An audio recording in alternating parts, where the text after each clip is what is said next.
sorry about the new format, but this is just going to be the way we're going to do it all year long, as long as we have visiting medias. Can you imagine Kentucky now? There isn't a better. There isn't a better. Sports history. And then also, I know you guys were upset about Wi-Fi and things. We're going to go back to our old system of using the AU Open instead of AU Guest. Yeah. And then please, the Ethernets are live, so if you do have an Ethernet, obviously that will work better if you have your own Ethernet.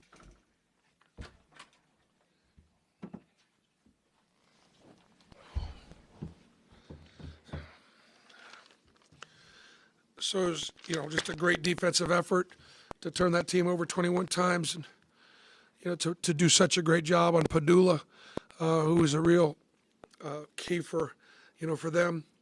I thought the kids are starting to get excited about guarding in such a way where it can frustrate the opponent, which leads to transition and some fun things in the game. I've got the best staff in college basketball. They've got to overcome me as the head coach, but I've got the best staff. Ira Bowman and Mike Burgomaster had a absolutely brilliant game plan. We studied Virginia Tech. They run really hard stuff to guard, but there's a certain way to guard them. I thought we did an outstanding job, and our scout team did a great job this week. Both Blake and Lior playing those two guards all week long, and then AD playing Kidd. We had three guys all week long that we had to go up against that really helped us get prepared, really helped us get ready.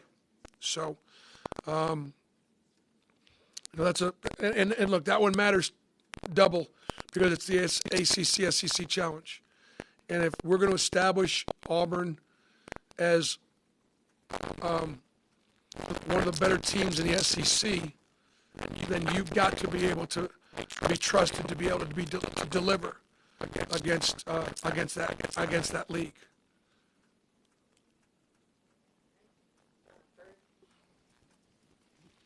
She mentioned it just a second ago, but even on a night when y'all weren't shooting well, you force all those turnovers, you get easy baskets on the other end. You get 30-something points and points on turnovers. How key was that for y'all tonight specifically?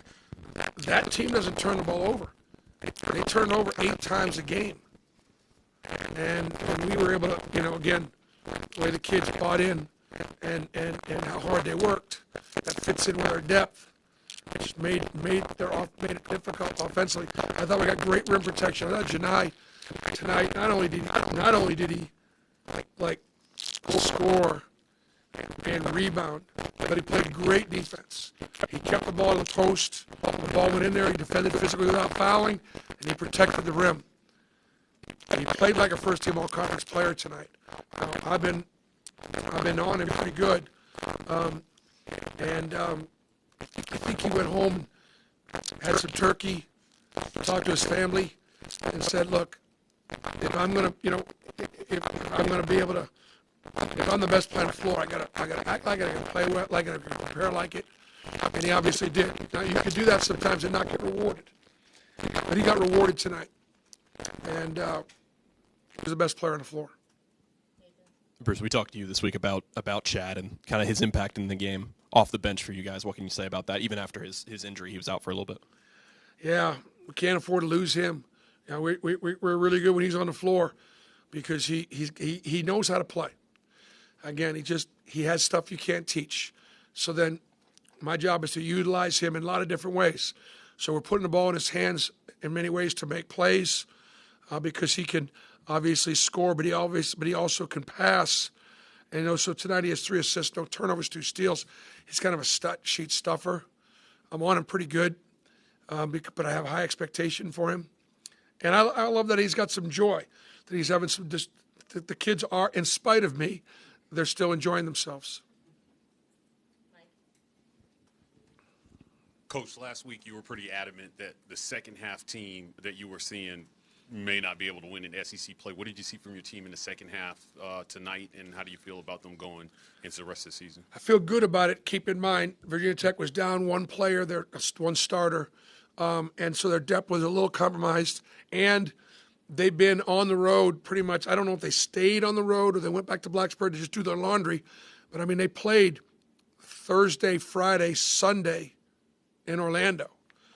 Beat a really good Boise State team, beat a good Iowa State team, and played Florida Atlantic even in the first half. So they were a little tired, and so I think the fatigue in the second half definitely took its toll. And look, we got to shoot better. We got to execute offensively better. We got to finish at the rim better. We got to shoot better foul shots. So obviously, our offense, they do a good job of getting in the right spots. I don't think our guys conceptually took advantage of the way they packed things in. And that's part of that is my job, is to do a better job of teaching them what's available offensively when you're being guarded like they guarded us. Bruce, around an 8:20 tip Wednesday night in November, and you walk out and it's packed and the crowd's in there. I mean, first, you're smart. It has to be a lot of fun, but how valuable is that to know that's out there every time? Well, it's December. Or no, it's November. Almost December. And it's college basketball. And our place is full. It's sold out. Mike came up to me before the game and, talked about our team a little bit. And, we both enjoyed the preparation. I enjoyed preparing for it because they do so many really good things. And I think they enjoyed preparing for us as well. But he just looked up and looked around and went, this is pretty special. And it is. It is. And, I mean, I'm hoping that they were entertained. I mean, it was entertaining. Kids are playing hard. And we can play better offensively. We're going to take 3 more, Matt. To hold a team like that to 27% shooting, 57 points for the game, you focus so much defensively. How did you see that kind of come to fruition tonight? There are certain things that we do defensively there, and I will say this too, Matt. A lot of times it is about matchups, and I can't emphasize that enough to you as writers who, don't teach the game. You report in the game. Matchups matters, and there are some things that some people do that we really guard very well, and there are some other things that people do that we don't guard very well. And this was a good matchup for us, the way they played. And so we do spend a lot of time. And again, I've got, this was Ira Bowman and Mike Burgomaster's scout. I can't overemphasize the preparation. And we were on. We had it down. And it gives your kids great confidence too when you're able to do that. Look, we're just doing our job, but my staff did a nice job again. Coach, you guys battled a lot in the paint tonight. 42 points in the paint, 26 second chance points. It felt like it was the physicality that you guys brought down low helped change the tide of the game. Yeah, and yet we got out rebounded, and yet we had they had 17 offensive rebounds, and we had 23 defensive rebounds. So we've got to do a better job of keeping them off the boards. And when we're playing bigger, stronger, more physical teams. But I was worried about the physicality and how our guys would respond to it. They set good screens. They get through things. And our guys did fine. I think the teams that are going to be able to be the most physical teams in the SEC are the ones that are going to compete for the championship. There are a lot of really talented teams in our league. The champion is going to be a team that will embrace physicality. Last question, Tony. Coach, we go back to the crowd aspect. Coach Young said in his press conference they seem to really be on him all game, just on him and his guys. Just kind of how y'all able to really impact from that, and just what it means to have the jungle packed almost game in a game out. Did Coach Young talk about the crowd a little bit? He did. Yes, sir. Well, you know what? I think that you had called a couple timeouts to sort of keep the crowd out of it a little bit. And the crowd could do two things. One, it could take your guys to another level, and our guys certainly enjoy playing in front of the home crowd. But it also could bother some opponents. And our elevated play and the intensity of our crowd, definitely that's what a home court advantage is all about. And so when I say we've got the best home court advantage in college basketball, that's pretty strong.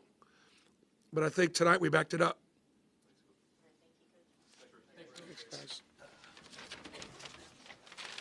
And then obviously we have Friday media availability for our opposition. Oh, he's a sweet guy, great guy. I'm sure he's really complimentary. I know. Yeah. No, he's a great guy, and he's a hell of a coach. Nobody wants to play him.